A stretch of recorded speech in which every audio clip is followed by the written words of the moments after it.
मकड़ी, चींटी और जाल। एक मकड़ी अपना जाला बनाने उपयुक्त स्थान की तलाश में थी।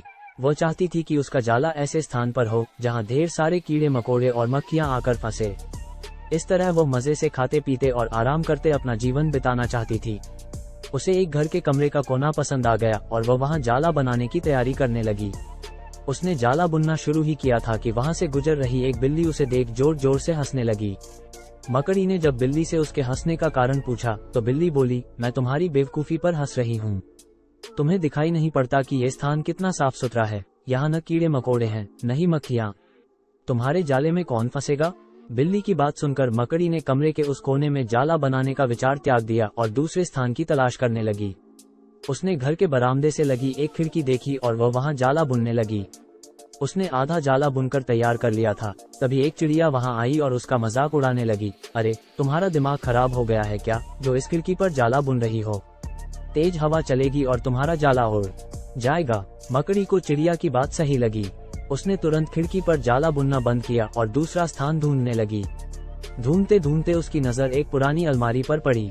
उस अलमारी का दरवाजा थोड़ा खुला हुआ था। वो वहां जाकर जाला बुनने लगी। तभी एक कॉकरोच वहां आया और उसे समझाइश देते हुए बोला, इस स्थान पर जाला बनाना व्यर्थ है। यह अलमारी बहुत पुरानी हो चुकी है, कुछ ही दिनों में इसे बेच दिया जाएगा। तुम्हारी सारी मेहनत बेकार चली जाएगी।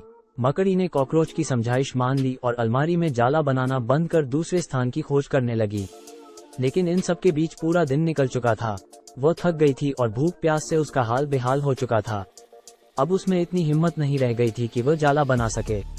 थक हार कर वो एक स्थान पर बैठ गई। वहीं एक चींटी भी बैठी हुई थी। थकी हारी मकड़ी को देख चींटी बोली, मैं तुम्हें सुबह से देख रही हूँ। तुम जाला बुनना शुरू करती हो और दूसरों की बातों में आकर उसे अधूरा छोड़ देती हो। जो दूसरों की बातों में आता है उसका तुम्हारे जैसा ही हाल होता है। चींटी बात सुनकर मकड़ी को अपनी गलती का एहसास हुआ और वो पछताने लगी। सीख अक्सर ऐसा होता है कि हम नया काम शुरू करते हैं और नकारात्मक मानसिकता के लोग आकर हमें हतोत्साहित करने लगते हैं। वे भविष्य की परेशानियां और समस्याएं गिनाकर हमारा हौसला तोड़ने की कोशिश करते हैं। कई बार हम उनकी बातों में आकर अपना काम उस स्थिति में छोड़ देते हैं जब वो पूरा होने की कगार पर होता है और बाद में समय निकल जाने पर हम पछताते रह जाते हैं। आवश्यकता है कि जब भी हम कोई नया काम शुरू करें तो पूर्ण सोच विचार कर करें और उसके बाद आत्मविश्वास और दृढ़ निश्चय के साथ उस काम में जुट जाएं। काम अवश्य पूरा होगा। जीवन में सफलता प्राप्त करनी है तो लक्ष्य के प्रति ऐसा ही दृष्टिकोण रखना होगा।